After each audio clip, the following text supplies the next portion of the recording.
Denmark. This is Sophie, and don't worry, you are listening to the Jeff Rubin Show. This is the advanced version, which means that when you hear this noise, there should be a picture on whatever device you're using to listen to this podcast. The picture or link or whatever will help you understand better what Jeff Rubin and company is talking about. Hope you enjoy!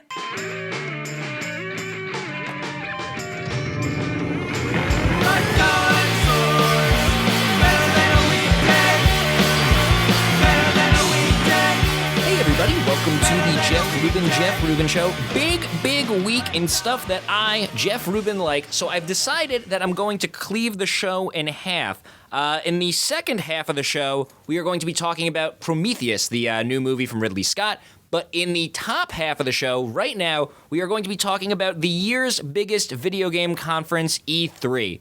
It happened just last week, and here to help us sort through all the news and figure out which games we are going to be wasting our time on in the upcoming year, please welcome back to the Jeff Rubin Show, college humor writer, Owen Parsons. Hello. Hey, Owen, thanks for being here. Not a problem. E3, biggest week of video game news of the year. Pretty much, yeah. Let's start with the three big companies, Nintendo, Microsoft, and Sony. This is usually where they make their big announcements for the year. Mm-hmm. I don't know, this year felt a little different.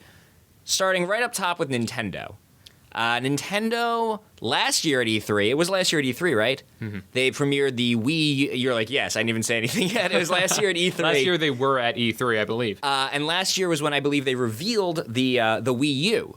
It was the first time they had shown it to the public. That's correct, right? I think so, yeah. But last year there were no games yet. It was just about the hardware. This is the year where they showed off the launch titles and, you know, what you're actually going to be playing on the stupid thing.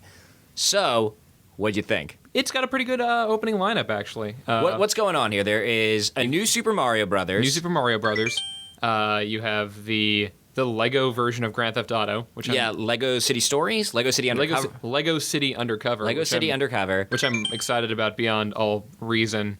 There's Nintendo Land, which is kind of like the mini game collection. It's kind of like the PlayStation home of the Nintendo. Right. Or it almost feels, well, here's the thing that it seems to me like Wii U is missing. Wii U, in case you don't know, the innovation here is the controller looks almost like a Game Gear. Yeah. And there's a screen in the controller. Yeah, it's like a big touchscreen phone that like grew controller sticks at either end of it. Yeah, and when I saw it last year, I thought it seemed interesting, but I was like, well, what are the actual games going to be? Like, I think when they showed off the Wiimote, when they first revealed the Wii, I think anyone instantly saw the possibility and the potential of... everyone immediately saw lightsabers. And I don't know if they ever actually delivered on that potential, but with the Wii U it was a little more unclear, and that's why I was really interested to see their games. It seems like Nintendo Land is kind of the Wii Sports of the Wii U in that it's basically designed just to show off what the thing can do. But it's not quite as clear-cut. Wii Sports was like, you make a bowling motion, you make a bat swing motion, and very famously, like everyone, even people that don't play video games, got that. And I'm not seeing that with Nintendo Land. Yeah, well, like you put a handle in someone's hand and they know basically what to do with it, and that was all the original Wiimote was. This is much more complicated. There's touchscreens involved. Like, the entire controller has motion sensitivity, so, like, for example, they have one game where you're shooting ninja stars at the screen. You're, like, holding the controller out. This is one of the mini-games within Nintendo Land. Within Nintendo Land, you're, like, holding the controller out flat, perpendicular to the television, and little Shuriken appear on your controller. Wait a minute. Is the plural of Shuriken just Shuriken? It's not Shurikens? I think it's Shuriken. That sounds right. Yeah. And you like put your fingers down, you flick the shuriken at the screen, and you kill ninjas. But you can also turn the controller like a special way to get a little spin on the ninja stars and things like that. So yeah, it takes a little more thinking to kind of become to merge with the controller, whereas the Wiimote was just sort of an extension of like you look at that, it's a sword, it's a gun, whatever. It seems like the premise of Nintendo Land, to tie all the mini games together, is that there is a Nintendo theme park where there's all these rides that you go on, and all the rides are mini games, and that is an awesome actual idea. That shouldn't be a video game. They should just straight up do that. No, that should be a real theme park. Yeah. I'm surprised it isn't already one in Japan. Like, Japan's wasting this money on Tokyo Disney. Why don't they just have a Nintendo theme park? To me, the Nintendo lineup is missing a game, missing a killer app, if you will, a launch title that'll make me need to have this thing. New Super Mario Brothers. Obviously, it's always exciting when there's a new Super Mario Brothers game. They're fun games. But it looks just like like Super Mario Brothers, probably the best game of all time, the single best game, the original Super Mario Brothers. Really defined the Nintendo and showed why you needed a Nintendo and what made the Nintendo better than everything that came before it. And I think in the same way, Super Mario World did the same thing for Super Nintendo and showed what you could do with the extra capability in the Super Nintendo. Same with Mario 64. Really, it was like the first great 3D platformer.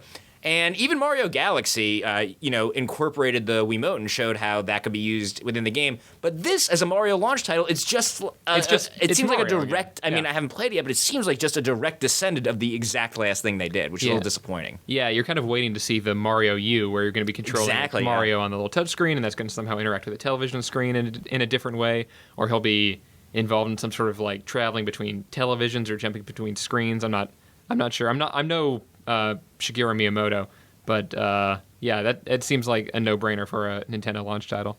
And a lot of the other launch titles are, a lot of them are games that are already out on other systems, like Arkham City, which if you listen to the show, is, I love me some Arkham City, but it's going to be a year old by the time it comes out on this system. Same with Mass Effect 3, Ninja Gaiden 3, there's a ton of games, and I'm sure they'll add some neat thing, and they'll, give it a little polish, but I don't know that, like, it seems, this is definitely Nintendo trying to appeal to a lot of the hardcore gamers that they lost with the Wii. It's like, here, you can come onto this system and play the games you played last year on the Nintendo.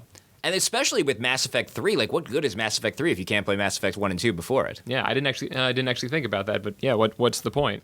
I mean, obviously the idea, I think having a menu in Mass Effect in your controller is certainly interesting. I don't know if I'm going to play the whole game over just for that experience, but it makes a lot of sense for a game like that. Yeah, there are only really, I think, 3 launch titles I was really excited about. One was Lego City Stories, which you talked about. Yeah, but okay, what were we gonna say? Why are you so excited about it? I mean, I think it looks fun. You've really latched on to it. I love the Lego games. Like, have you played Lego Star Wars, Lego Batman? I played Lego Star Wars. Those are the 2 I've played: Lego Star Wars and Lego Batman. Yeah, Lego Batman's much better, but I don't know. They have, and the next Lego Batman, which I don't know if that's out yet, where that's they have also the other coming heroes. out this year. That looks pretty good too. That looks great. I don't know. The Lego games, the mechanics are fun, which is good because they haven't changed them ever in any Lego game. And they just kind of have like a charm to them. They're fun to play. Like they mix in comedy with these other properties, and they're really nice fun. Yeah, yeah, I agree. And it's cool. I think that they're like kind of weaning themselves off of these licenses and trying to do. They're like, wait a minute, we know how to make fun games. Maybe it'd be okay if it wasn't Batman. Maybe we can create our own universe. I very much respect the Lego Corporation for keeping things new. Lego could be a completely outdated brand, like. Duplo. Duplo is owned by Lego. Is it? I'm just trying to think of like a toy that like used to be popular that no one ever plays with anymore. Kinects. Yeah, even Kinects is still around. But not in the same way Lego is. But Lego could have easily been made irrelevant by video games, really. Oh, yeah. And they always find new ways to innovate. Like, they have that thing online where people can submit Lego designs, and if they get a certain number of votes, they seriously consider it as a real Lego set, and that led to the Lego Minecraft set being released. Yeah. They do these Lego video games. They have, the Legos that you can program in a computer. So they're always trying to Mindstorms, yeah. And the Lego Master Builder kit. So which teach you how to be better with Lego. So I really like and respect that Lego has stayed relevant by, trying new things and staying up with the times. Yeah. And I'm really hoping they sort of include some of that. They had a massive multiplayer online game a while back that I think shut down recently. But I'm hoping they include some of that, like build your own cars or build your own structures into this whole Grand Theft Auto type universe. I would say, and I do like Lego Star Wars. I never got super into Lego Batman because, frankly, they're for little children. But I would say that these games are for kids. It is a bit of a shame when you play that the Lego experience isn't in those games, and that. When you find a pile of Lego bricks in Lego Batman, you just stand next to it and hold circle, and Batman puts it together for you. Batman knows just what to make. But I could see the Wii U controller and that screen in front of you being used to assemble Legos and that you play with them in the universe, but that's not what I'm seeing in the preview videos. It's like, what I'm seeing, and again, I'm not playing the games, I'm only judging on preview videos, but what I'm seeing looks like, it already looks tacked on. It's like, hold up your Wii U remote to find the hidden bad guy. Yeah. And I don't think the game looks bad, but I don't think it has anything to do with the Wii U. And actually, you talk about like customization and construction. The other game I'm a little excited about, less so than Lego Cities Undercover. The new Scribblenauts game is coming out. Oh, Scribblenauts makes tons of sense on a Wii U, yeah. Oh, definitely. But the new thing with this one is it's multiplayer. You can connect with other people online. and they have an actual item editor inside it, so you can, like, if previously in Can you explain what explain what? Yeah, I think you were about to do it before I interrupted you. Previously in Scribblenauts games, the big hook was that they had a massive internal dictionary that if you could write in anything like a dog or a cat or You could even get more exotic than or a that. Black Hawk helicopter, and that item would appear in the game, and you could use it to solve puzzles, and it would act like it would in the real world. Like a dog would chase a cat, a helicopter would shoot missiles and destroy a snowman, things like that. But this one sort of takes it to the next level by including an editor inside it. So if you want to create an item that isn't in that dictionary, you can build it. Like an Astro Dog. Yeah, exactly. Just like you can make a robot ballerina cat or some sort of flying planet-sized master destroyer. I was in a line with some friends, Mm-hmm. and I had my iPad with me, and there's Scribblenauts iPad. We're just trying to kill time. Mm-hmm. And Scribblenauts is a pretty fun multiplayer game, not in the traditional multiplayer sense where people actually need to be controlling it, but kind of like we talked about once on the show about LA Noire, where there's almost an unofficial multiplayer where the game is still fun, even if only one person's holding the controller. If everyone can shout out suggestions. Same with LA Noire, where like even if you're not holding a controller, the game's fun to like talk about what's happening and try to guess, and multiple people can play it, even though it's only a single-player game. And I could imagine the same thing with Scribblenauts, where like a room full of people shouting suggestions. Yeah, and Scribblenauts always had the great thing where you could create two like very weird things, like a wizard Tyrannosaurus and a laser dog, and just put them in a pit and have them fight each other and see who would win. Yeah. It's great. Well, that's in Super Scribblenauts where they added adjectives, right? That's true. I never played Super Scribblenauts. I only played the first one. Super Scribblenauts is much better. And it was great on the DS. I mean, it makes perfect sense on the DS, and I think it makes perfect sense on the Wii U. So that's a great example, even though it's an older game. Also, like the graphics to Scribblenauts are clearly not taking advantage of anything the Wii U can do. Now, one thing that is cool about the Wii U, though, is seeing Nintendo finally catch up and have HD graphics. Like Nintendo Land, there's a Donkey Kong themed level, and just seeing good HD Donkey Kong graphics is exciting, even if it's just in the form of a minigame. Yeah, but as soon as you see like this HD Donkey Kong, you know the next Xbox or PS4 is going to come out and blow everything away. Anything else on Nintendo we want to cover? That Zombie U game? Oh, Zombie U, I think does look cool. And from, again, I'm going to stop saying I didn't play it. I didn't play any of these. We've been in New York all week.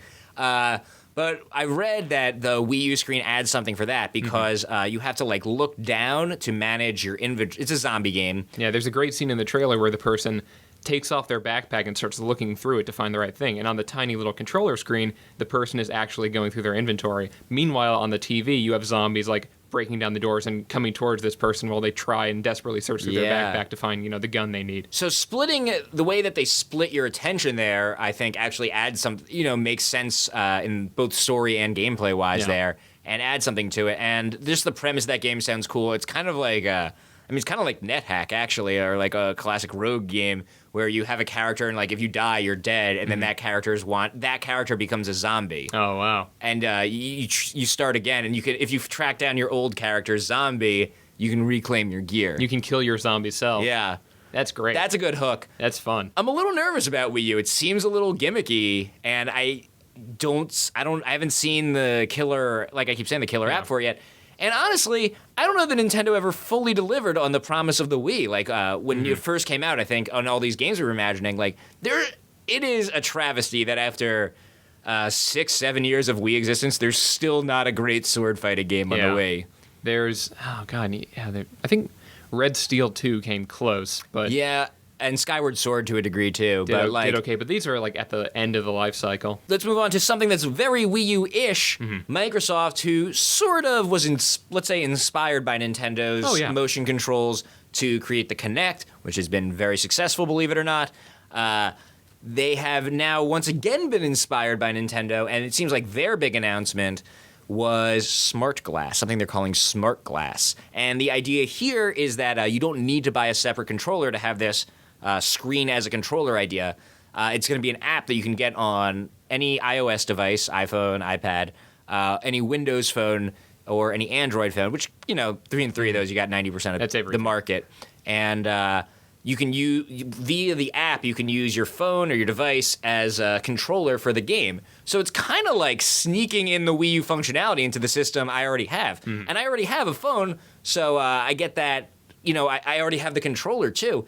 And I thought this was pretty clever because as skeptical as I am about the Wii U, because it's gimmicky, it's because the whole system is built around it. I don't know if there's a whole system library worth of games to build around the idea that you can have a screen in your controller in your hand, but I can imagine there's a few games, there's a few interesting novelties you can do with it, and if it works with stuff I already own, yeah, I'll give that a try. Oh yeah, no, and it also adds a lot to the multimedia thing. Like you can stream things from your phone to your television to your Xbox. It certainly Wii U does fun. that too. Wii U does that where from the phone. Well, from the controller. It'll stream. I believe it'll stream to the controller. Yeah, I believe stream your TV to your controller. I don't know how that works. Yeah, I think right now the Microsoft the smart glass thing isn't really well defined as what it will and won't be, but certainly there's a lot of potential there. I mean, everyone at this point has like a smartphone or a pad, or most people do. And if you're playing a game and you just want like a little, if you want the primary game to be, designed around to be a good game, but you also want, maybe here's some bonus touchscreen controls or things like that, you can do that in an Xbox title that you can't in the Wii U because everything has to be built around this controller functionality. It seems like the other thing Microsoft is really pushing is the Xbox is kind of the center of your living room. They're adding a lot of TV stations. They're adding Xbox Music, I think they're calling it, which is like kind of the resurrected Zune marketplace, and it's it seems like it's going to be some sort of Spotify-like service. And you can, still the most fun I've ever had with the Kinect is just going through the menu and like sweep with a single wave of my hand, sweeping away the media and bringing up my music and dealing with my Xbox like it's in Minority Report. Yeah. But I have not had that much fun actually using the Kinect in a game yet, so... I mean, Kinect, it's kind of the same thing we're saying about Wii U. Like, it seems like a cool idea, but where's the game that actually uses it well? Yeah. There's mini-game collections, and there's, like, sport mini-game collections. And I kind of dug, what's it called? The sequel to Rez, Project Eden. Oh, yeah. Project Eden had motion controls. I never played that. Well, I love Rez. Rez is kind of a college favorite of mine, and when I was like... so you're saying it's a sequel to Rez, it looks better, and I can stand inside of it? I was like, I gotta get this game. I have it, I'll lend it to you. You can actually mind meld with the game itself. That's the next Xbox. And it's kind of fun, but it's kind of a novelty, but it's and I think it's fun, but it's not as precise as a real controller. I'm still looking for a great Kinect game, and I don't know that it's precise enough to control any game. And it's just the same thing we're saying about Wii U, like great idea, but where's the game to support it? Yeah, it'll be interesting if Smart Glass can sort of bridge that gap and actually create something that really utilizes the technology well. I'm biased because I'm an old school Nintendo fanboy, but sure, me too. I trust Nintendo with the Wii U to a certain degree because I had the same misgivings about the original DS, and I was totally wrong about it. That's true. I think there are a lot of great DS games that take advantage of the medium. Yeah, and I feel like Nintendo, even if no one else knows what to do with Nintendo's hardware, Nintendo itself knows what to do with it. You'd think. Yeah. I mean, we still don't have a console Pokemon game that's worth anything. It does seem like Nintendo is very much embracing. It seems, well, I want to say they're very much embracing, but there's these. Well, let me say what I'm going to say first. I kept interrupting myself 3 times. It seems like Nintendo is very much embracing the idea that they're making a console that's not for people who buy more than one video game a year. Yeah, necessarily. core gamers. And they're kind of becoming more of a toy company. I don't mean this in a disparaging way. I like toys, but it's a very different thing than the Xbox. And the reason I started to cut myself off was because they are doing games like Mass Effect and Batman, but they're definitely like the Wii U's designed to appeal to a much broader audience than the other systems. The other thing, we're already off Microsoft and back on Nintendo, which probably tells you a little bit about who had the who won the mind share. Let me just finish that. Is that I think Microsoft's technology is more exciting, connecting to all the different tablets. I trust them less. That's a great point. I picture all like my Kindle Fire talking to an Xbox, talking to an iPhone. I just feel like something's going to break down somewhere. I wonder if Microsoft has ever. I'm impressed that this doesn't only work with Windows phones. That right out of the gate they said it's going to work on Apple phones and Android phones. I mean, I'm not a computer historian, but that may be unprecedented for Microsoft. I'm impressed Apple said okay. Yeah. I mean... Well, Apple doesn't have to say... I guess Apple has to approve it into the App Store. They're not in direct... Oh, I guess they are... Not in living room games, I think if they can keep Flash off their devices, they can keep Microsoft off them. Well, I'll tell you who's never going to work with Apple Apple is Nintendo, because I feel like Apple and Nintendo for handheld gaming are much more direct competition than Apple and Microsoft. Yeah. I think Because Nintendo's, I mean, they've been the portable gaming powerhouse for years. I have a DS and I never play it because I'm always playing iPhone games. Yeah, I mean they're cheaper and you can play them in much shorter bursts. And I think there's a lot of there's great DS games and there's great 3DS games out there, but I think you're seeing a lot more innovation because it's so easy to make one. A lot of really interesting, innovative games on the iOS platform. So there's Nintendo, there's Microsoft, and then if you want to talk about someone who we're going to struggle to find some meat to chew on, Sony. It seems like their big announcement. They had some interesting looking games. I think The Last of Us looks awesome. Oh, that looks amazing. And it's from Naughty Dog, who made Uncharted. I actually don't even like Uncharted that much, which I know, but I think The Last of Us looks terrific. So, but their big hardware announcement was Wonder Books, and I don't even know. They're interactive books that involve your TV and your PlayStation Move. You still have that. Get it out of the closet real quick. We're gonna try something. Yeah. It talks to the book. The book has codes on the front that the PlayStation Move reads. It's and interactive projects. books that interact with your TV. You can't read these on a train, and they involve your PlayStation Move. Yeah, I was confused because I've only seen the trailer for it. Are they reading the books through as they're being projected on the screen back at them? I'm confused. Real quick side note about the PlayStation Move, though. I saw Men in Black 3, which is not very good, but there's one scene where there's like a family playing video games and the kid's playing a PlayStation Move because it's a Sony movie. Like, it seems so out of place. Immediately. You never see that anywhere else. In this world of three-headed aliens, it's just like, that's not believable at all. That kid is an alien. So back to the Wonder Books. I think I think it does require your TV, which seems like a weird requirement for a book. And the one they're launching with, and this is, I guess, the big one. The one anyone's going to want is a Harry Potter-based book where you're casting the spells. The advertisement for that is so great. It begins when they open up the book, and the book comes alive and turns into a book of Harry Potter spells. And you see on the screen, it comes alive, there are dragons and magic, and your PlayStation Move controller becomes a wand. But then, as commercials do, the world encompasses the living room, and a child is sitting there in the middle of Hogwarts Castle, and magic's crackling in the air around them. And in the middle of this beautiful display, this guy just comes on and says in very plain voice, "Images simulated. Actual game images appear on your television." Like how Guess Who cards do not actually talk. You will not be immersed in a magical environment. You will not go to Hogwarts. Hogwarts is not real. Buy PlayStation Move. I mean, is there something interesting here about all these video game announcements that aren't even really directly related to video games, like all this Xbox music and ESPN or whatever the hell they're doing with TV stuff, and Sony's big announcement being book-related? It's interesting to see video games kind of spreading like a virus. Well, there are all of these like touchscreen devices now. Like you said earlier, Apple's sort of becoming a dominant player in the handheld game market. I feel like there's this general sense that just being a game system alone isn't enough. You have to also sort of be like Xbox. You want to own the living room. You want to be this multimedia center. And I feel like that's where a lot of these are coming from. So those were the big three. The big three companies. The big three companies. It seems like the thing that's really missing, it's almost more notable for what's absent, which is no Xbox 720, no PlayStation 6. PlayStation. Is that what they're up to? Yeah, now? that's what they're up to. All right. So what's your take on that?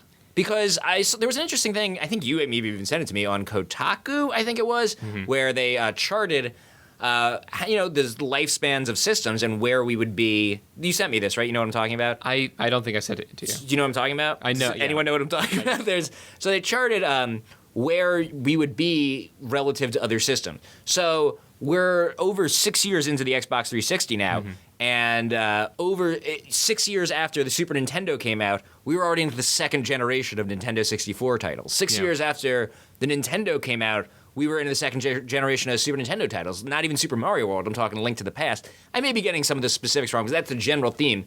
This cycle is lasting a lot longer than previous. Yeah, I think that's a result of the fact that software is becoming much more important than hardware. And Yeah, that's an extremely nerdy sentence. But I feel like the ultimate goal of hardware is to disappear and just allow you to enjoy the software immersively. And you get things like the PlayStation Move, the Kinect, the Wii controller system. But we've sort of reached a point graphically where the default jump between generations is that everything just gets graphically more powerful. And I feel like we've gotten to a point where everything looks good enough that we're okay for now. We can sort of consume this and be happy with it for much longer than we could be with like any Nintendo 64 game or things like that. So I feel like that's a repercussion of the fact that, yeah, that like just you're getting a lot more indie games, a lot more sort of interesting takes on software, whereas hardware is sort of just becoming more of like a supporting base to like the interesting things people are doing in the creative realm.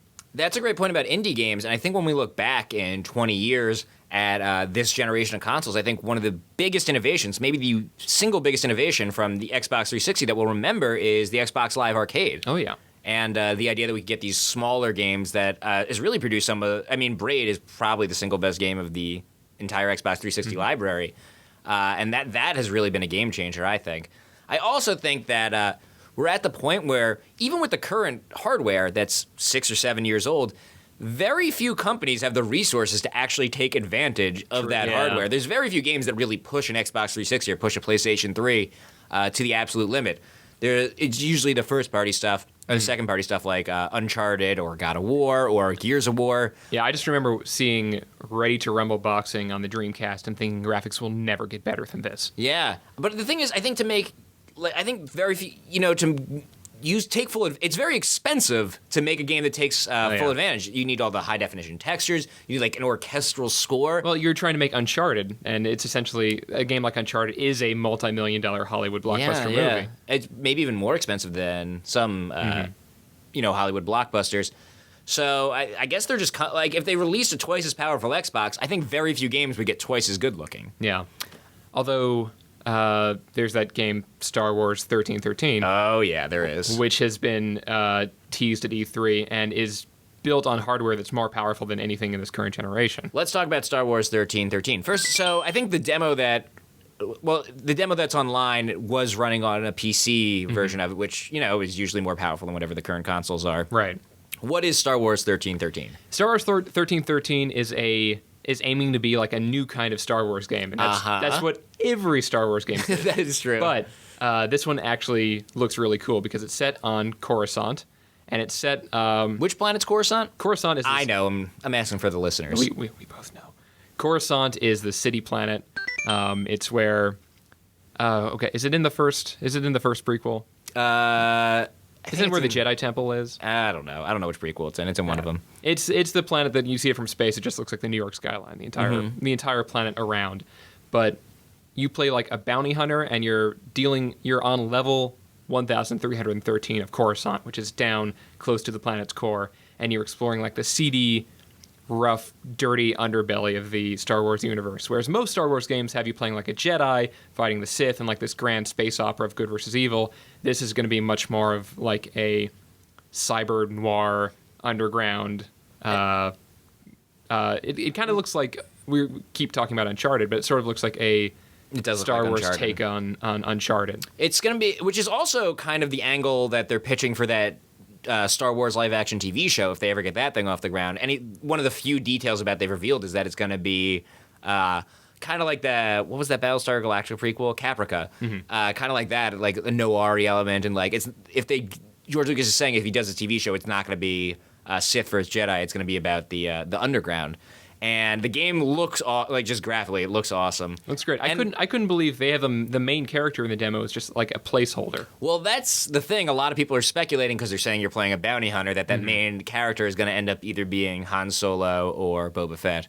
If I had to guess, I'd say Boba Fett just because I don't know if they can get Harrison Ford's likeness. I hope it doesn't. I mean, I don't know. I'm not I'm with you with that. I wouldn't mind a totally awesome Boba Fett game. Everyone wants a totally awesome Boba Fett game, but I feel like we keep coming back to the same 12 characters in the Star Wars that's true, universe. that's true. So I would love to see something a little more fun. They're also talking about it as a more mature take on things, which is, it's interesting to see Star Wars dividing into like both the movies and the games. both like kiddie things, which are kind of the movies. The cartoon, which is a little Clone Wars, is a little darker than you think it would be, and then. But I think that says something about the richness of Star Wars that it can support both these things. In one part of the universe, like a child is pod racing, and the other one, someone's getting curb stomped on level 1313 of Coruscant. I thought that game looked great, though. That It does look that fun. definitely made my short list of things I'm looking forward to playing. Just the moment when he like runs up behind cover, like any other third-person shooter, and he comes up to shoot, and blaster fire comes out of his gun instead of boring bullets. It's great. Yeah. It's so enjoyable. Yeah, I haven't played a Star Wars game in a while. Come to think of it, and like they could probably make Star Wars games for the rest of the time, and they probably will. And it's just such a that's no problem. It's such a but it's such a great universe. It made me realize that I haven't played one in a while, and it's also cool they're working with Lucas Sound, and like they're working with the rest of the Lucas farm. I don't know if that's a good thing anymore, but they are doing that. What else have we not mentioned that you're looking forward to from the show? Watch Dogs. You know what I'm looking? Watch Dogs look cool. Watch Dogs looks very cool. As like a privacy element where you can like see. I actually read Casey, who is an old friend of ours, and she was on the Quidditch episode of this show, and she wrote a thing for Ars Technica about how it's like about how you can see into private information, and that's kind of an interesting theme for a game, I think. Yeah, it looks like a middle ground between almost Grand Theft Auto and like a Deus Ex, like the new Deus Ex. Oh, that's cool. Which is nice because it has it's more playable than Deus Ex, because I know I spent 95% of my time in Deus Ex just navigating menus, but this seems much more like a fun, actiony, infiltrating game. You know what I'm really looking forward to is the South Park RPG that is coming out. There's been a lot of shitty South Park games since the show became immediately popular 15 whatever years ago it was. There's been some terrible, terrible South Park games. This one, Matt and Trey have actually written the script for, which is like, they said it was the biggest South Park project they've had since the movie. They've written hours of dialogue for. It looks just like the show. It looks very funny. Yeah, and every old South Park game or not every old South Park game, but the first South Park games were like sort of awkwardly rendered in 3D. And the second you did that, even though technically I guess it's better graphics than the show, it looked horrible. Yeah. But this looks just like an episode of the show. It looks like you're playing these characters and you're just sitting there watching it. It's amazing. And I don't know, there's very, very few funny games. They're very few and far between. And I mean, if anyone can do it, it's Matt and Trey. I think if anyone's ready to take on that challenge, it's those two. What about things besides PlayStation 4 and Xbox 3 million that you wanted to see but didn't? I guess I wanted to see, just something from Valve. Yeah, Half-Life 3 would be nice. I mean, I have a feeling Half-Life 3, they're just like, one day it's going to be upon us. they'll just be like, oh yeah, we released that 3 weeks ago and didn't tell anyone. Yeah, what? Open up your Steam account. You've got it for free. Everyone has it. It's $1 per hat, though. We just felt like just kicking that out the door. Anything from Valve would be nice. So I think Dota is coming out soon. Yeah. I don't even know what that is, but I'm going to play it because it's Valve. The one for me that I really would love to see, and they showed it 2 years ago, and you haven't heard anything about it since, is The Last Guardian, which is the third game from the guy who created Eco and Shadow of the Colossus. And it looked so good 2 years ago, and the only other thing that ever came out about it was that it was canceled, and then a week later they're like, "Oh, it's not canceled. It's not canceled. Don't worry." And that's the last you heard about it. That was almost 2 years ago, and I'm very nervous about it. I'd hate for that game to never come out. I feel like that has the potential to be one of the lost classics. Oh man, it does look beautiful, that game, and it did look beautiful when it first came out. And you would imagine over the past 2 years they probably could have made it. So I'm not sure what exactly is going on in that studio, but I would love to play another game in the vein of Shadow of the Colossus or Ico. I do think that Eco was originally a PlayStation 1 game, and it took him so long to do, or maybe he was just waiting, didn't think he could do it on PlayStation 1, I'm not totally sure, that it eventually became a PlayStation 2 game. And I think that guy whose name I can't remember, it's like, I'm not even going to say it because I'm going to sound racist, like I'm just making up a Japanese name. But he is one of the few true auteurs of video games. Oh, Shigeru Miyamoto. Yeah. I think every Japanese person is Shigeru Miyamoto. So I think he's just. I believe I can certainly imagine that he's just taking his time, and that the final product will be worth the wait. What else? I'm really looking forward to the new Gex game. Oh, you know what we didn't talk about with Nintendo? Is there really a new Gex game? You know what we were talking about? I'd be really surprised. I don't know. I'd probably want to play it if. We didn't talk about for Nintendo is Pikmin 3. Oh yeah, I actually never played Pikmin 1 or 2, so that doesn't do a lot for me. I think that was everyone's complaint about the Nintendo their presentation was that Miyamoto came out, presented Pikmin 3, everyone was like, yay! And then he left and Reggie came out and talked about Nintendo Land for 2 hours. But yeah, I mean, I never really got into the original two Pikmin. And so the fact that a Pikmin 3 is coming out is, I don't know if I'm personally that excited about it. I'm happy that Nintendo's doing some sort of first party game for the Wii U. Yeah. That just appeals to me. Yeah.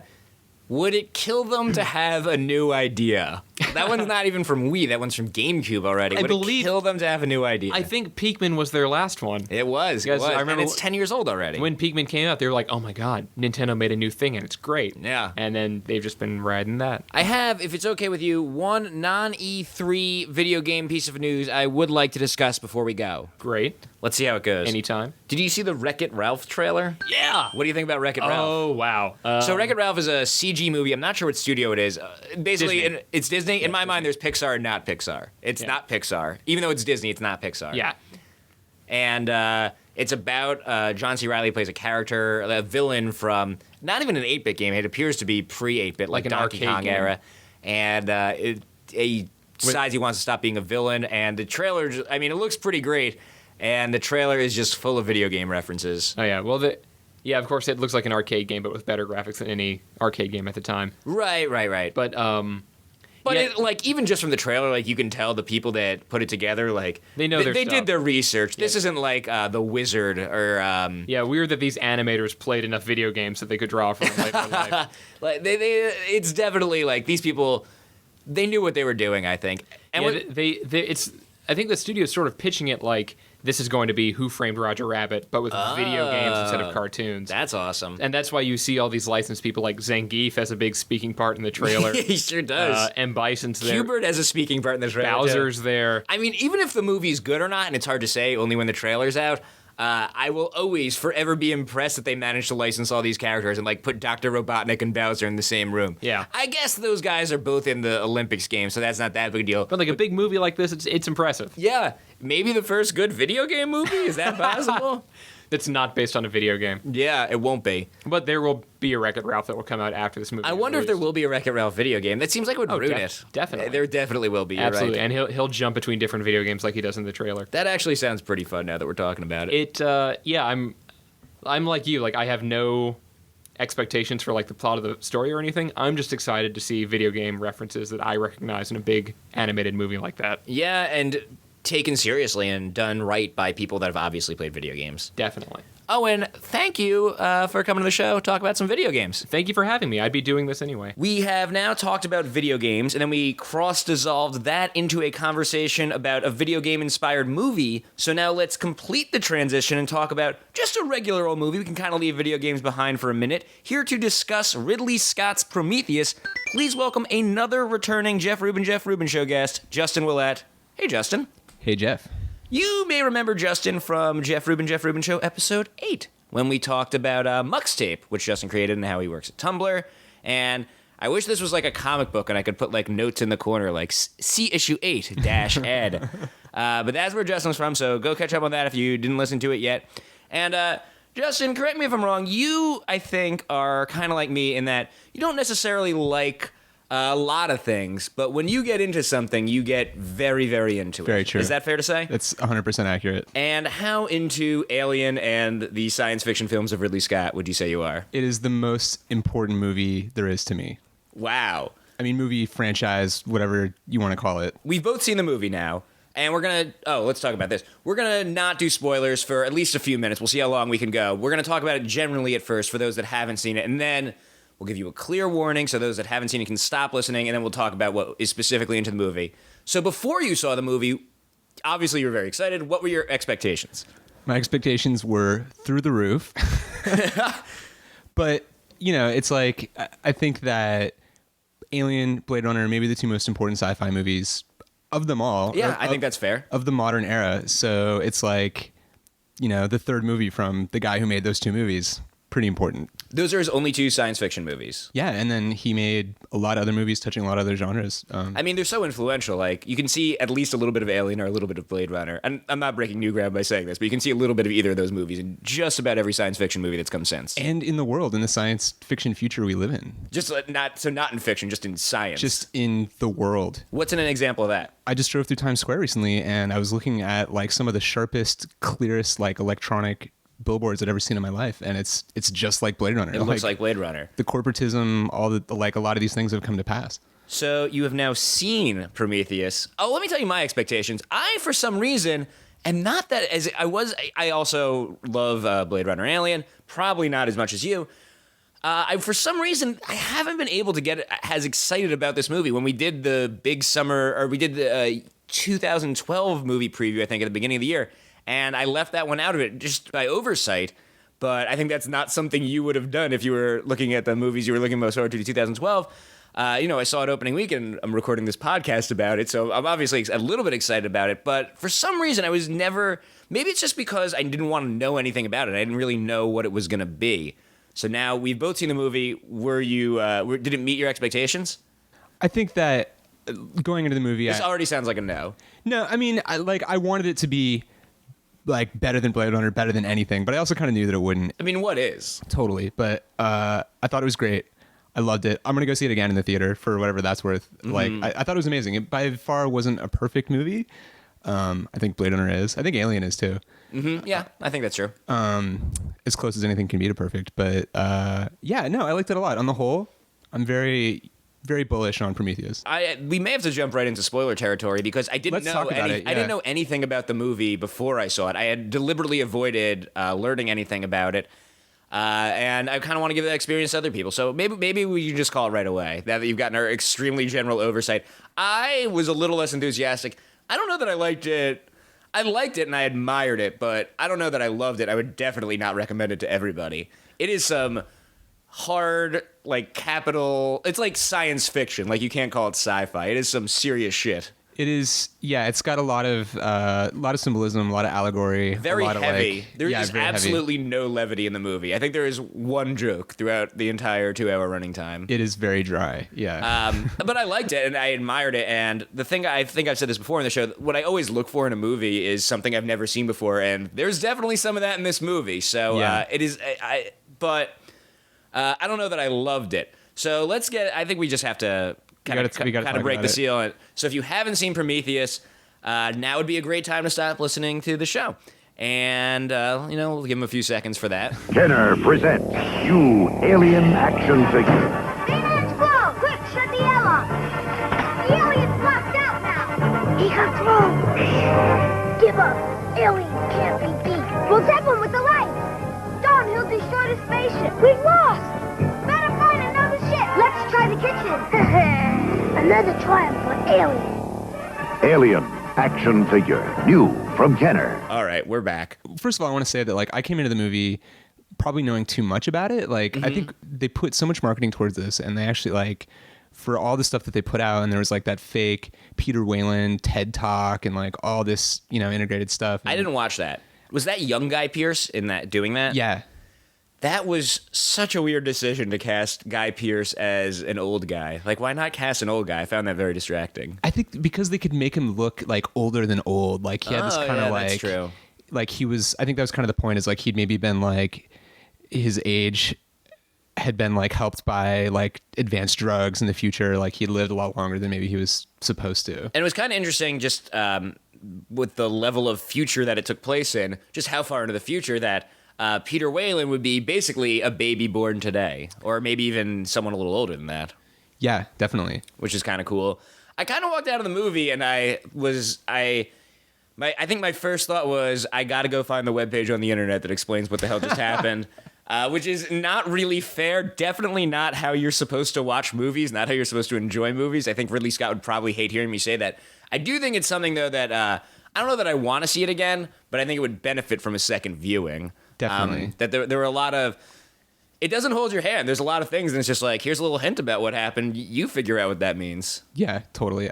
I think that maybe even too much. I think my biggest criticism of the movie is that they had so many ideas that they they should have maybe pared it down a little bit and explained things maybe a little bit more. Can I ask you questions about things I didn't understand in the movie? And if you understand, I want to. I'm not going to claim to understand this movie. Yeah. Like If you understood them, I'm interested if you understood them and if you did, what you took from it. So kind of a big one for me was, why did Michael Fassbender? By the way, Michael Fassbender, obviously the highlight of the movie, right? Awesome, stole the show. Completely amazing. But one thing that I didn't totally understand, and which is a pretty major turn for his character, is why he poisons the main male scientist with the sample. It's the like one of the best parts, right? Yeah, it's a good scene, but I didn't totally understand. I have some thoughts as to what he might have been doing, but I don't know that I totally understood what he did. And it's cool that the movie's subtle. I think a lot of people walked out of the movie and were like, that's bullshit. They didn't explain the nature of God. I wanted the film to come out and just explain why man exists. And that's what I was looking for. But I did see it with some other reasonably intelligent adults, and I feel like between the 4 or 5 of us, we should have been able to piece together exactly what he was doing, and I don't know that I could. So how did you read that scene? Okay, so there were 2 events that kind of foreshadowed that part or like led into it. The first is the part just before it when he talks to Peter Whalen, and Peter Whalen says, "Try harder." And yeah, what was he saying he should try harder at finding the? So I think the message was like, he's obviously programmed by Peter Whalen, so he like stepped this up. It's like up until now, it's like the core mission is like making contact with the aliens or whatever else, and the crew is expendable. That's kind of like the backdrop to the whole thing. Same thing in Alien, right? Right. And kind of the android in Alien, whose name I forget, I think it's Ash. Does kind of a similar thing where there's a point where he decides, and the interesting thing that David, the Michael Fassbender character, does is he asks him, he says like, what would you do? Like, how far would you go? And he's like, I would do anything. And he's like, okay, well, like. But don't you think he's going to poison him either way in that scene? I don't see it as poisoning him. I see it as like, it's like an experiment. Right. He wants to see what happens. He doesn't know. And it's the same thing. It's like, it's the same reason they let the alien gesticulate inside the guy in the first movie. I forget, I do have the, what's his name? John Hurt character. Yeah. I do have a feeling watching that movie, I had a sense of like, I can't wait for this movie to keep moving so I can understand what's happening now. Like there's a lot of mystery and hinting at things. Something I didn't fully appreciate was that I kind of thought the whole time that the movie was supposed to be on the planet that the Nostromo lands on in Alien, and it's not. It's not. It's a different moon or, I don't know, planet, whatever they are. Yeah. Well, I think the implication was like that was like it was like a military installation.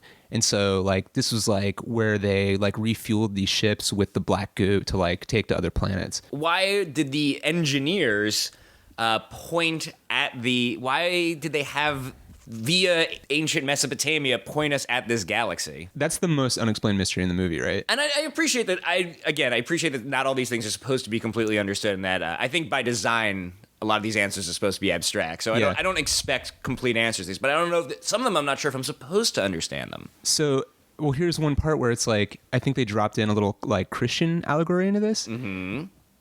It's not an accident that they're there on Christmas. Like they mentioned that in the movie, right? Yeah. And it's 2,000 years ago that whatever happened. I think the implication is like it's kind of a sideways way of saying. Is it 2,000 years ago they used that? Yeah, he says 2,000. Like when they find the decapitated space jockey body, like they date Space jockeys are what we had previously called. Like you see one briefly in the first Alien, like the elephant mask thing. We used to call them space jockeys. Now they're I'm sure that Wikipedia page is just like a flurry of activity this weekend. It's like we've learned so much about their species now.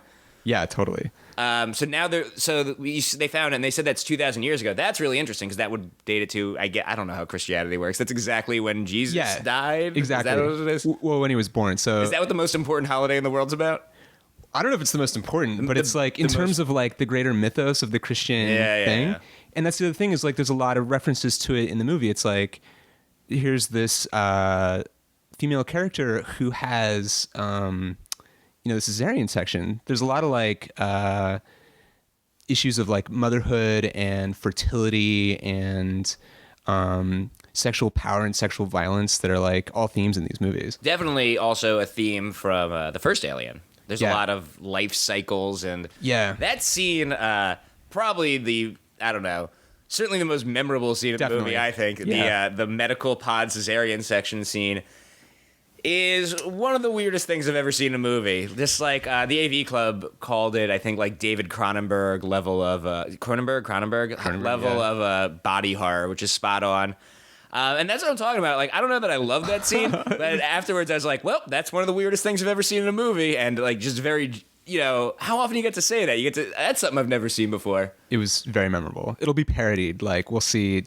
But it was cool because, the chestburster scene from the first Alien is probably one of the most parodied scenes, one of the most iconic scenes in cinematic history, and you can't just do that again, because even if you've never seen Alien, you're probably sick of that just from parody and references to it. So this felt like, evolving that scene, the next level of that scene. Definitely. I think that's one instance of Ridley Scott delivering. That's like, he's still got the power to like, stick something in your head. You're not going to forget that. Did you feel at all like the tying it to the Alien world was sort of an albatross around the neck of the movie? There was a lot. I don't know what making it take place in the same universe as Alien really added to the film. I agree. I think it was a little. It was a confusing. It was a mixed message, I think, to the fans too. Like, there's a lot of debate over how connected is it, and it's like it is connect. Like, obviously it's connected. It also even follows the same blueprint. It's like it's got the android. The android's only a head at the end of the movie. Mm-hmm. Strong female character. They're on. It's like. The title was very. This is like the most. Where the thing fades in. Yeah. I'm talking about the word Prometheus. The way the title fades in is similar to the way. So thematically, it was the same, but I felt like at times like it really wasn't serviced by taking place in the same universe. Like all those things, like showing the pictures of aliens and the alien at the very end. I don't know that actually added anything to my enjoyment of Prometheus. And if anything, I think it kind of was a distraction. I think it definitely added another dimension to it one way or the other. I think that he could have even played it up even more. I think in a lot of ways it's Ridley Scott kind of acknowledging how much influence he's had over in a lot of ways I think he's saying, I might as well just like fully embrace the fact that, this is a movie that's coming post-Alien, even though I'm making it and I was the one who made the original movie. Yeah, if anyone can rip off himself. Yeah, exactly. It's like it was a great movie before. It's like I think that blueprint's worth revisiting. I thought the ending, the thing is because it wasn't about aliens, which he kept saying, and I don't find disappointing. Like I didn't expect it to be Alien 5 or Alien 0 or whatever, but making the last few seconds of the movie the emergence of the alien, I was like, yeah, I got that. I understand what's happening here, and it felt almost like a studio note where it was just like we gotta explain this a little more, and in a movie that was so abstract about so many things. Just I understood that like these were proto aliens, and the thing the huge tentacle monster when it was putting the thing down its throat, which is how the face huggers worked. It looked like a face hugger, like when it was enveloping him. Yeah. So let me get back to questions I had from the movie.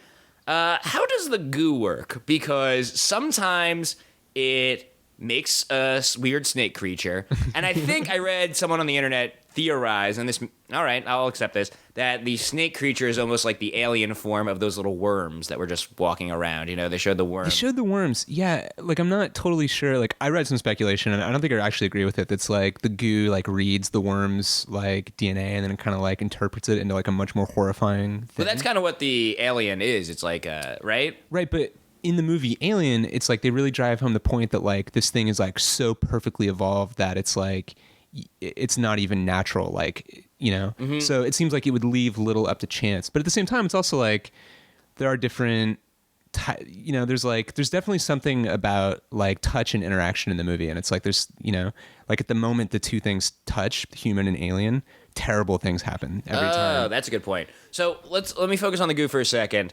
There's the snake thing.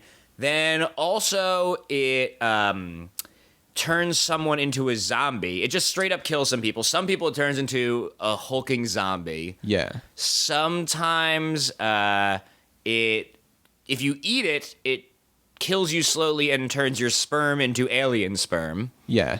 And have we covered it all? And then so there's a few different reactions that people have to the goo, and it's kind of unclear what it does exactly. And I guess that's not really a problem. You could say the goo reacts to different people differently. Like, I don't need it necessarily a scientific explanation, but I feel like the aliens in Alien have a very, particularly in the first two movies, have like a very strong internal logic. Like, there is a way that the aliens work. Yes. And that is the way they exist.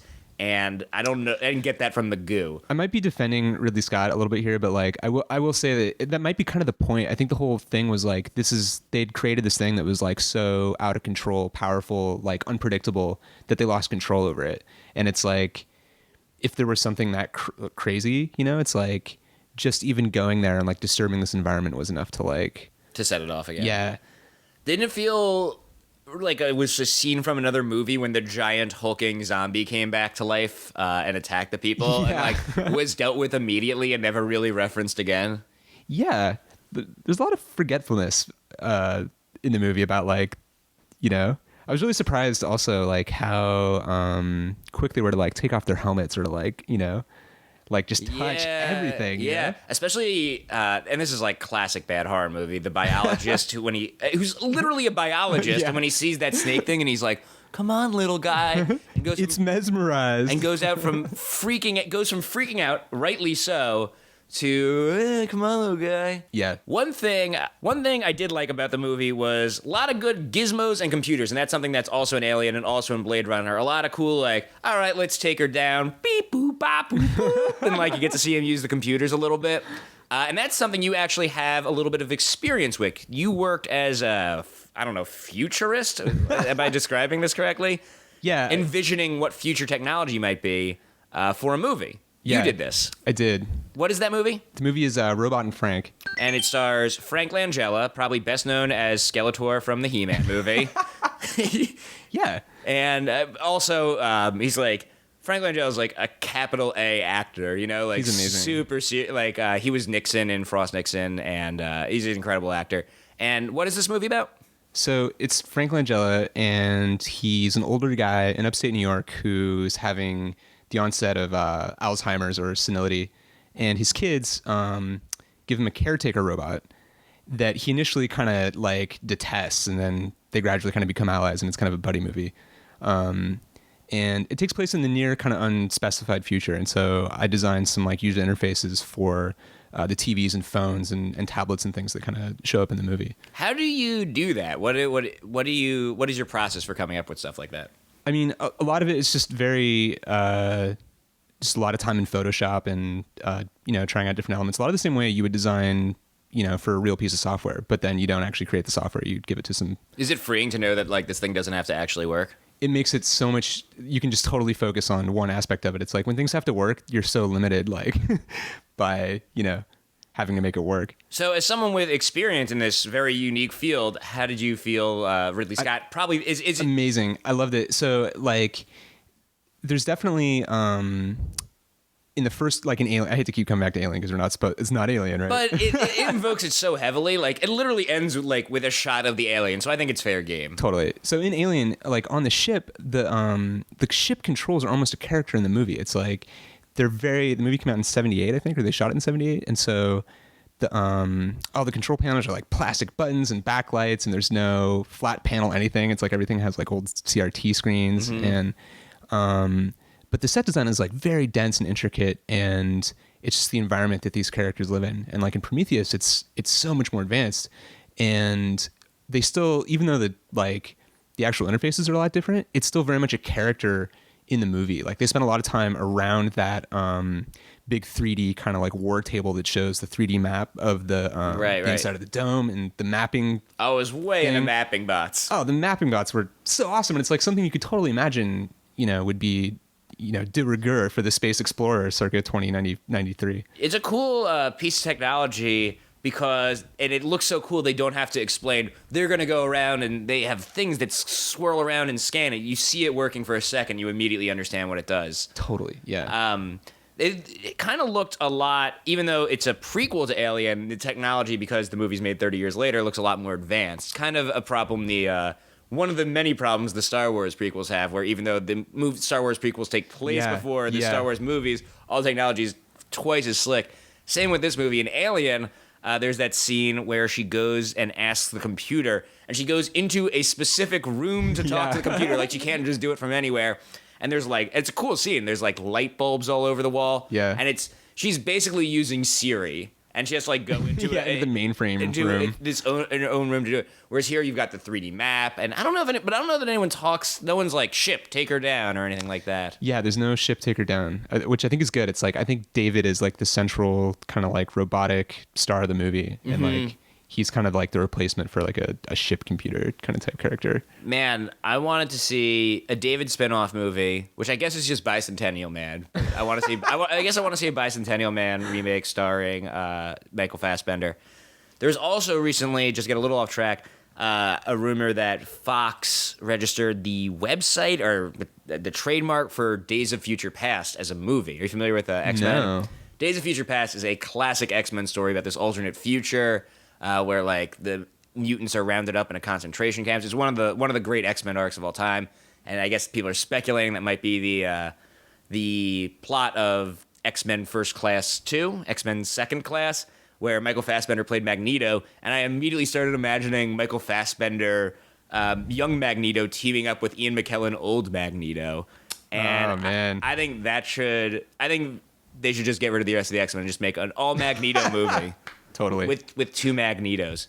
Fassbender's so good in this movie. Like He was incredible. A lot of the other I don't know, even like Charlize Theron and Idris Elba, who are performers who I enjoy, like kind of were a lot of them were just like horror movie stock cast a little bit. Yeah. I mean, particularly husband, whose name I can't remember, who gets poisoned. Holloway. Not that memorable of a performance. Yeah, he was kind of a dick too. You definitely weren't too sad to see him go. Wasn't it awkward? Didn't you think it was weird when she was like, "Where's my necklace?" And Michael Fassbender was like, "I have it in my utility belt." Like, why did he bring it?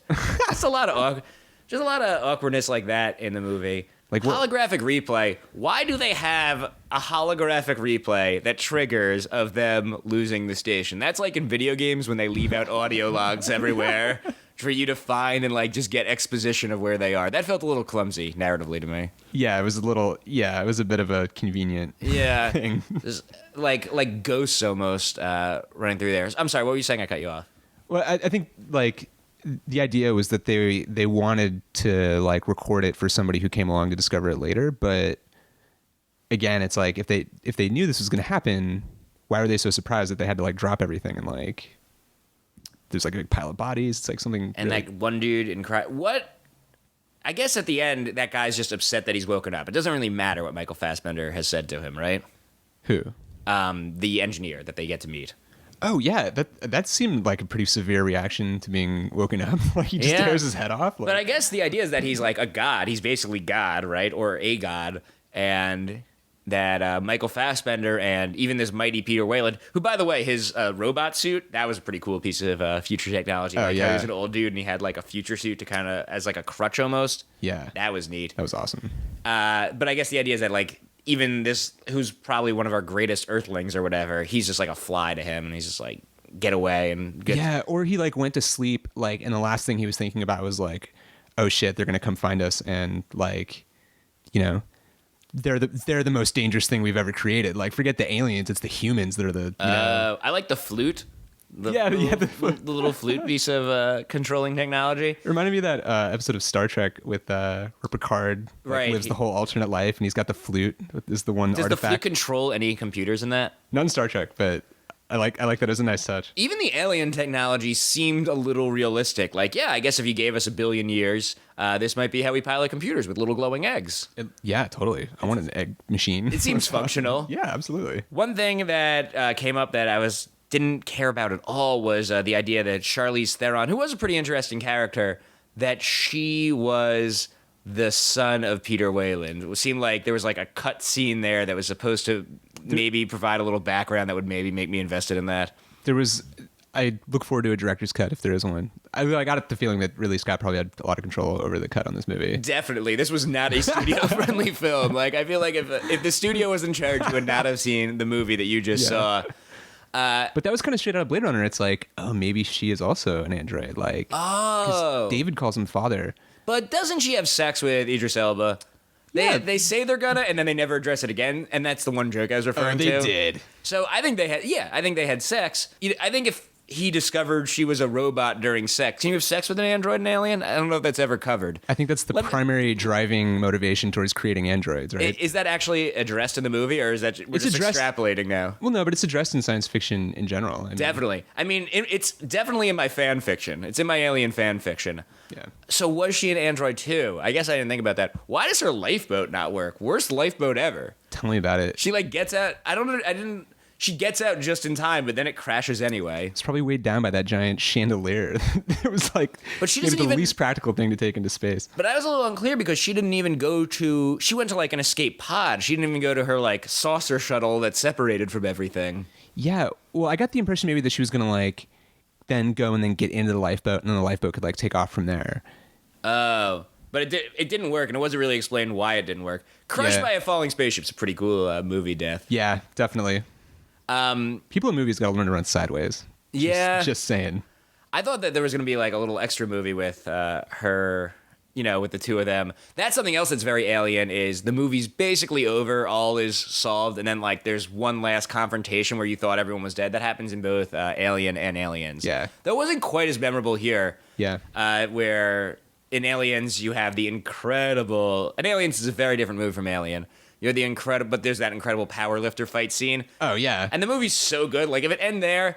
would have been enough, but they have that amazing powerlifter scene, and also an Alien. There's one last like battle between her and because the alien stows away on the ship, and you think everything's yeah. fine, and she's got the cat, and she's like getting ready to go to hypersleep, and then she looks over, and there it is. Oh man! So it was paced the same way too. I thought Alien, like Prometheus, definitely paced very quickly, which I think was right for the movie.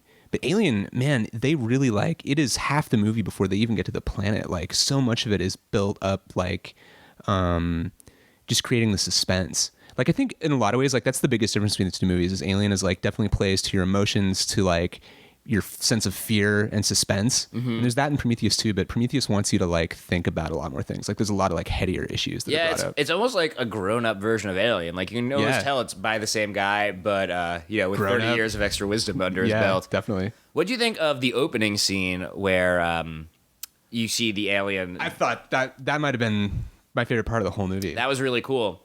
How did you read that scene? So I read it as it was like a ritualistic thing. That's another thing where like there's another black goo, like yet another black goo. It's like different from the other. I thought goo. that was the same black goo, but in retrospect, I did realize it was a different thing he was doing altogether. Or maybe it's not so different, but so he clearly goes there to give life to the earth by dying. Like that's another thing, like theme in the movie is like giving birth to death or like dying and creating new life. Mm-hmm. And so like I got that was Earth. Like I guess it just illustrates that like that's part of what they do, I guess. But I just thought it was incredible. Like that cool wordless scene. Yeah, just awesome. Are you interested? Obviously, it leaves itself open for a sequel, but I don't know that I necessarily need to or want to see one. Would you? Oh yeah, I want to have a whole spin-off series with Elizabeth Salander and Michael Fassbender. She is the Elizabeth Salander from the Swedish movie, which I didn't know until afterwards. I was like, who was that woman? Well, it's funny because her name is Elizabeth in this movie too, and it was like, oh yeah, it was really hard for me to like. But I can't imagine the sequel where like they crash land on the engineer planet and she takes out that stupid axe that has a weird bend in it. Because in the future we have the same axes, just a little stupider. Very ergonomic. And they like land and they're like, we're going in, and have to like infiltrate like a space city. I just don't know. Now that you say it out loud, yeah, I guess it sounds a little. It didn't seem like they actually wanted to make a sequel, but from reading about it, they're like, yeah, we're open to the idea of making a sequel. It is hard for me to imagine this movie being commercially successful enough to warrant a sequel because it looked very expensive and it is not a crowd pleaser. I mean, I think it's a good movie, but it's not like the Avengers where everyone's going to be like, dude, you gotta go see Prometheus. Definitely, yeah. Which not every movie has to be. Like, obviously, the Avengers is like designed to be like a summer popcorn movie. It's weird just that this came out in this summer because it's not that at all. It's not at all like like the other summer movies. Yeah, and that's okay. Not all movies have to be like that, but I think some people that are going and expecting something like Alien or Aliens, or God forbid Alien versus Predator, they're gonna be a little let down with like the existential questions of like what is God and like why are we here and what are we supposed to do. But also, I mean, Ridley Scott has he's been very open about the fact that he wants to do a sequel. So like, I think he's invested in this beyond just this movie. At least I hope he is. Like, I'd love to see a sequel to this. I'd rather see that than Robin Hood 2. That's what I'm saying. This is the first Ridley Scott movie I've seen in a while, because I didn't see Robin Hood, I didn't see American Gangster either. American Gangster's great. I've heard that. Matchstick Men, which is like, it Wait. could not be a more different movie. Matchstick Man isn't him, is it? I think Yeah. That's Ridley Scott? Yeah, it's Ridley Scott. I did like Matchstick Man. Wait, that's the one with Nicolas Cage and Sam Rockwell, Yeah, and he's right? like a con man. Yeah, that was pretty good. That's Ridley Scott? Yeah, that's what I'm Cool. saying. He's got like a whole range of like other stuff. I do appreciate, it's cool that he does, different movies as opposed to people like Wes Anderson or Tim Burton. I don't even think that's necessarily bad that those guys have like a wheelhouse that they live in, but Yeah. it is, I think I get more excited about a director who like tries a variety of different things. I think we're going to see another Ridley Scott science fiction movie. I hope so. I hope you're right. Because as much as I don't know that I was disappointed by this, but as much as I have trouble fully embracing it, like, I'd rather see 100 movies like this than like something generic, like, I don't know, another sequel or fucking Battleship or something. Oh my God, Battleship, yeah. I mean, if you look at the other movies that are coming out this summer and this year, like they're all like licenses and sequels, and like here you have, I guess this is something of a sequel, but just barely, and it's, a very original movie, and that's cool. Justin, when does the Frank Langella movie come out? I'm not totally sure, but I think later this summer, maybe in August. What's it called again? It's called Robot and Frank. Robot and Frank. TVs designed by Justin. Oh, let's just jump back to video games for one more second before we close it out here. You told me that you were really into Max Payne 3. I think we have the exact same level of fandom of Prometheus and Max Payne 3, where you seem really into Max Payne 3, and I'm like, yeah, I guess it's okay. I don't know. Max Payne 3. Let's talk about Max Payne 3 before we go. I really like it. I think it's interesting that, so the first two Max Payne games were done by a different studio. We're dropping Prometheus there, by the way. We dissolved. We covered everything we could say about it. We dissolved into Prometheus, and now we're just jumping right back to video games. Max Payne 3. What were you saying? I'm sorry. I was saying it's cool to see a Rockstar game that's not in a lot of ways. I thought it was like a better Grand Theft Auto. It was like a different game, but it's like the same kind of style, same kind of characters. Like, I thought as for that kind of thing, like this formatted game was like much better. Well, I'll say this about Rockstar. I like Rockstar. I like Rockstar games a lot, and I'll pretty much play anything they put out because, almost like Ridley Scott, like, they're going to do something interesting. I think Rockstar does things that are interesting. This is probably, I don't think it's my favorite Rockstar game, but it's the best Rockstar game as far as the actual game mechanics. Like Grand Theft Auto and Red Dead, which I prefer and I think are incredible games. I don't think this is as good as them, but I'm just talking like purely as a game. Like Red Dead isn't fun moment to moment. It's more the scale of it and the variety. Yeah. It's bigger than it is good. Whereas Max Payne has like pretty solid shooter mechanics at the core of it. Yeah, it's like which is something it's an I don't know that arcade I've seen them game. do yet. It's like it's very linear. It's not an open world thing. It's like you just go through it in a straight line. But as a game, it's great. And the bullet time thing, it's so fun. That said, the story is very trying for me. Rockstar really wants to tell a cinematic story in a video game. That's kind of their thing, and I don't know that they've come closer than probably most people, but I don't know that they're there yet. The story is so cliche and it takes itself so seriously, especially for a game where the main character's name is Max Payne. Yeah. It takes itself so seriously, and it repeats itself a lot too. It's like, yeah, I get it. He's a drunk cop. oh my god, and he's this got a game lot of issues. is like, more about alcoholism than anything else is about anything. Like, it is so about. You cannot go through a level without him being like, I was tumbling down a glass of scotch and bullets. Didn't know where. Just all the time, and also visually, there's a lot of like blurring and like you're drunk on screen type things, and the painkillers, which are return as kind of the med kits of the Max Payne world. One thing I love about the painkillers is every time you find one, there's a different audio clip. There must be 100 different clips of like different explanations for why he would find these painkillers in this spot. Oh, like kind of like a tacit acknowledgement that like, yeah, we realize it's kind of ridiculous for like health kits to be strewn about the world. But it seems like there's something of a disconnect here, and I said this about Uncharted 2, Where in Uncharted, he was like, I'm this plucky adventurer who's got caught I'm in over my head. I can't believe we're doing. Then he goes and slays like 200 paramilitary guys. Same with Max Payne. Max Payne's like, my life was over. I was good for nothing. Goes through a sports stadium, kills 200 to 300 people, like diving through a window, shooting 9 people before he lands. And he gets up and he's like, I'm a drunk. I'm over. And I feel like the story and the actual gameplay, there's a little bit of disconnect between them, which is, I don't think every game has to have a good story, but this is a game that they want this game to have a good story. When you try to skip the cutscenes, it's like still loading. I think they're fucking with you. I think they just want you to watch those cutscenes. They totally do. I'm like, how can you still be loading? That doesn't make any sense. The body count is ridiculous too. It's like there's no way you could like shoot 200 people like in a cemetery in Hoboken and like not have it be on the news the next day, right? Yeah, and I think that's like obviously the case of a lot of video games, but even Uncharted, which I already said this episode I didn't like, there's a little bit of cartoonishness to it. It takes place in a world that's like a little bit silly and a little bit fun, kind of like Indiana Jones, a lot like Indiana Jones, Definitely, maybe level of realism.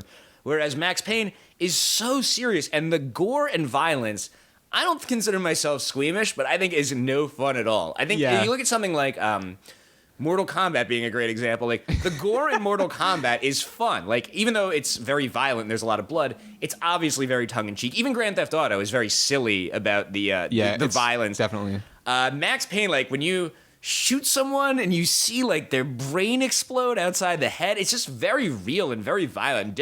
Honestly difficult for me to enjoy. It's weird, and the graphics are so good that it's like... Yeah, it's a good-looking game. Well, that's the thing, is, like, the gore is, like, that much more realistic, and it's like, oh, man, like... Especially, like, I think it's kind of cool that, like, when you die, like, it shows the, like, 3 frames. Yeah. Like, but, man, like, you see a lot of brains getting blown out of a lot of skulls. I kind of like it, and like I said, Rockstar, always doing something interesting. Like, it's not something I've completely seen before, and I always enjoy that. I'm on I just started Disc 2. It's 2 discs long. Red Dead, I think, is the best Rockstar game ever, and I can't wait for the sequel to that. Yeah. I may be inclined to agree with you. I mean, I think Grand Theft Auto 3 is like a seminal milestone video game. Definitely. But Red Dead, certainly, I prefer Red Dead to Grand Theft Auto 4, and I think it's one of the best games of this generation.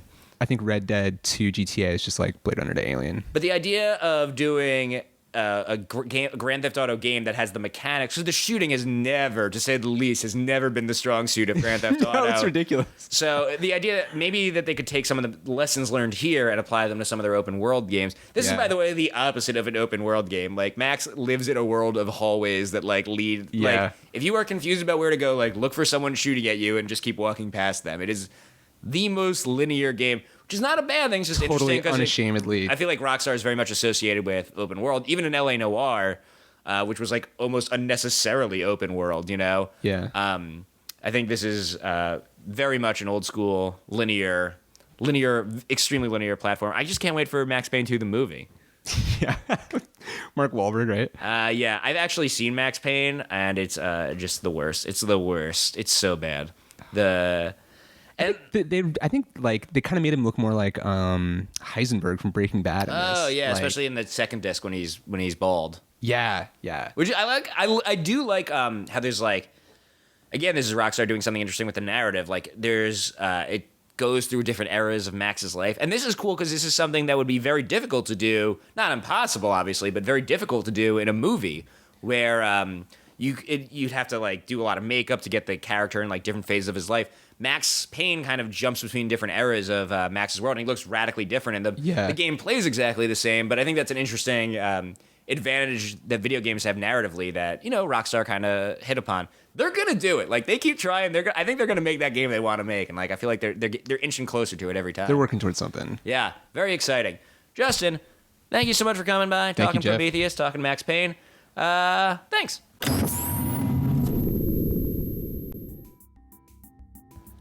Thank you again to both of my guests, both Justin and Owen, and an additional thank you to Sophie for providing a lovely introduction to the Enhanced Edition of the episode. Enhanced Edition listeners, if you guys want to hear your voice explaining exactly what the Enhanced Edition is, record it, send it to me. You can leave out the sound. If you have a picture you'd like me to include as an example, include that in your email, put that all together, send it to jeffrubin@jeffrubinshow.com.